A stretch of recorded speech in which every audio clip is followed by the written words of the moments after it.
Appreciate that. Well, Now we're off to the Cantor Caves 4-H place, correct? yes. To see the Sons of Liberty Muzzleloading Club's trade show. Can't wait. Yeah. Thanks, bud. All right, you're welcome.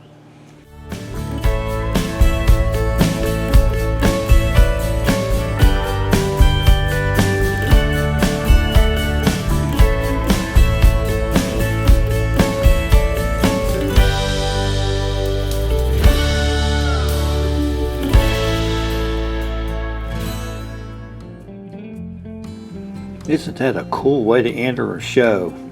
Wow. Thanks, David, for that awesome flute music.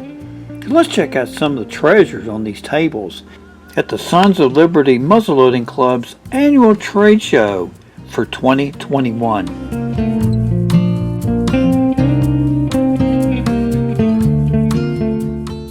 How about a smooth bore with a 60-inch barrel on it? All I can say is, wow, that thing is taller than I am.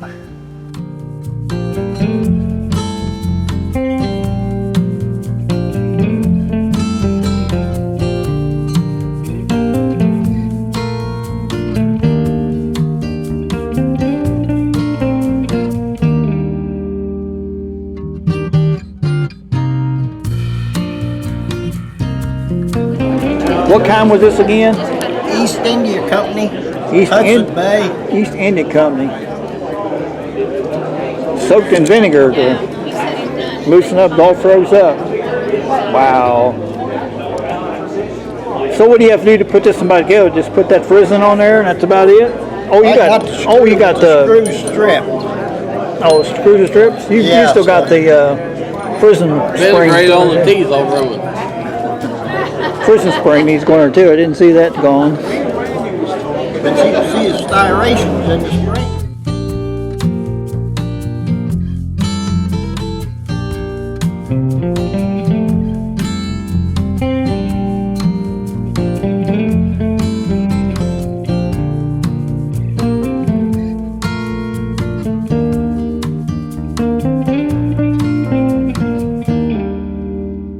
This muzzleloading left-handed smooth bore is actually an 8 bore. I can almost stick my thumb down in the end of this barrel.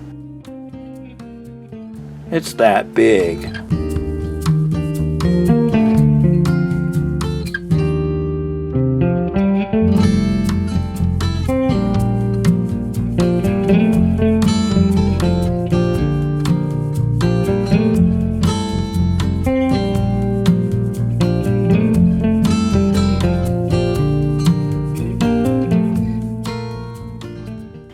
The logcabin shop made an appearance at this show.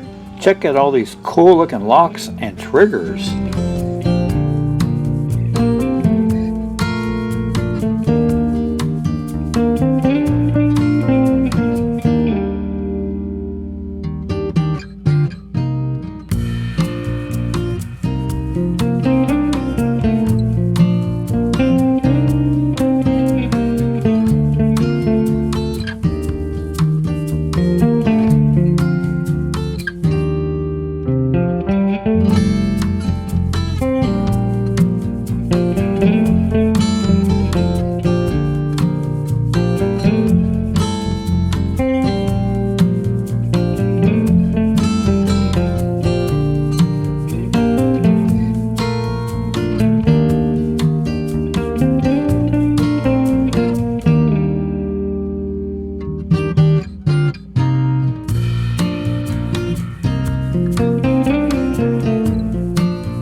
just got in the raffle for a Kentucky Pedersoli and a Lyman's Great Plains rifle.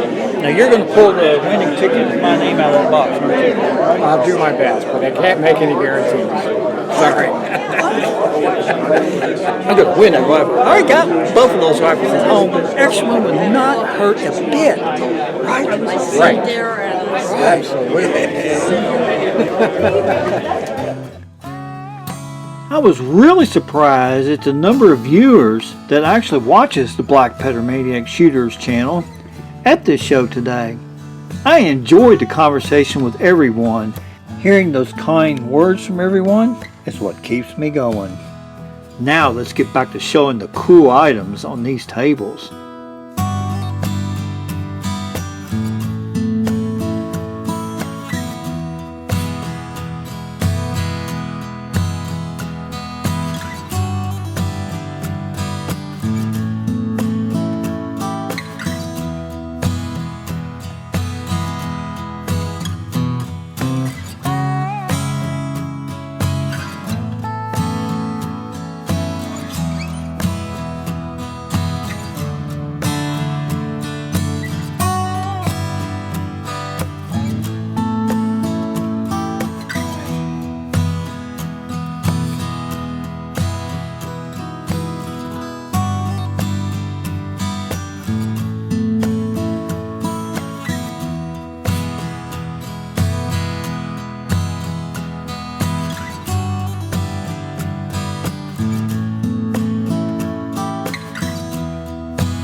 My name's d.burkitt. Been making knives a few years. This one I made this spring at the Southern Ohio Artisans Workshop with Joe Seabolt, John House.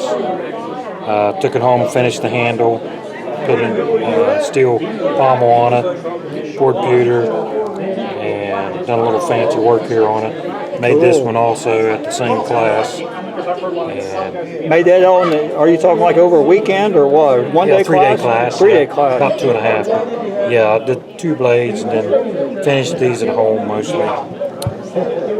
That's cool. Oh, well, thanks for showing it to us. Appreciate that. No problem. Thank you.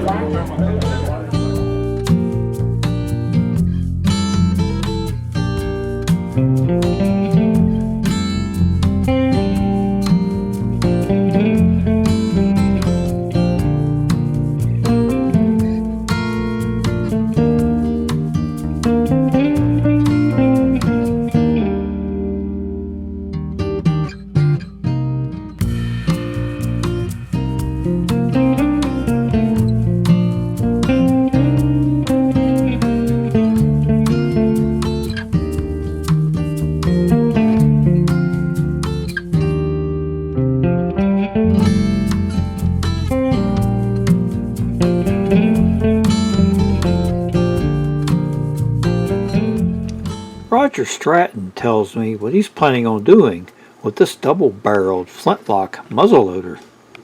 Larry Cordray finally decided he would put them together for me. So we talked about it, and he said he'd really like to do the locks and the triggers too. Because originally I was just going to have him do the barrels. We decided to let him put the locks and the triggers in it, and then of course I'm going to finish all this out. I got choice of trigger guards to put on it. They got a lot of wood to take off. I'm going to say you got an awful lot of wood to take off on that. There's a lot of wood to come off of there. Man, that looks like it's 3 inches wide, 3.5 inches I wide. had to get that to Get the locks put we in. have here, because this will all come down. The wrist will be basically round almost here, Right. And then it'll be the comb will come up here on it, and of course the sides will be come up, down, roll underneath. like a regular So how long will pencil. it roughly take you to do this part here? Are we talking 50 hours maybe, or? I'm It'll just probably curious. take me that long, yeah. Are you going to kind of use like a rough rasp or something to get this kind of circle around and go to smooth sandpaper? Or I mean, I'll have to work and see what the grain is. I might be able to use a draw knife on part of it. It depends on how. A lot of times, a draw knife you got to work with the grain. yeah. I just have to see how it starts working. I might wind up basically rasping most of it off. I would think you'd have to just to get it so it's. I Yeah, don't use the there's- word round, but there's you know, a get lot- that lot of sharp wood. edge off of it. A lot of wood to take off here and through the wrist area. Of course, these will be. I don't have a pencil in my pocket, but this will be come around to leave a plate around this, and then of course be all this taken off, and this will be rounded out down. Because you basically follow the lock and put that'll be raised, and then the rest of it will be lowered down below that. You're talking a half inch down below it then, roughly. And not that much, maybe a quarter of an Quarter inch. inch down. Or if I put this one on it, I can cover, I have to take this off, but I can do in front of that and put a screw there. Right there where your finger is. Yeah, put a screw right there in that hole.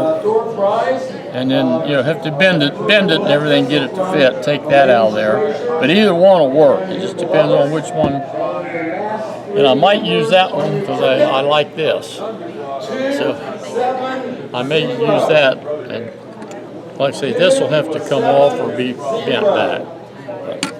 That's pretty neat.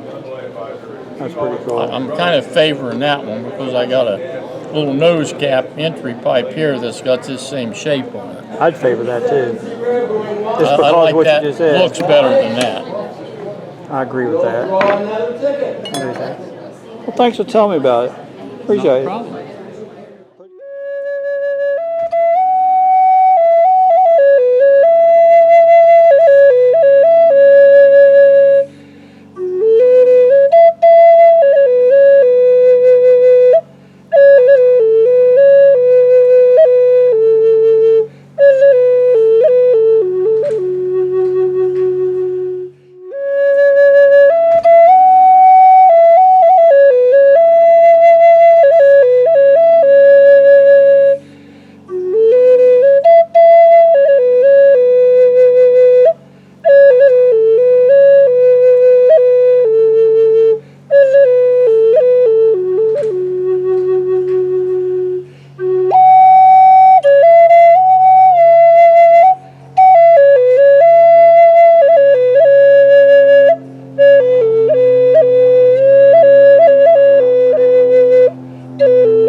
Awesome. Thanks, David. Appreciate that.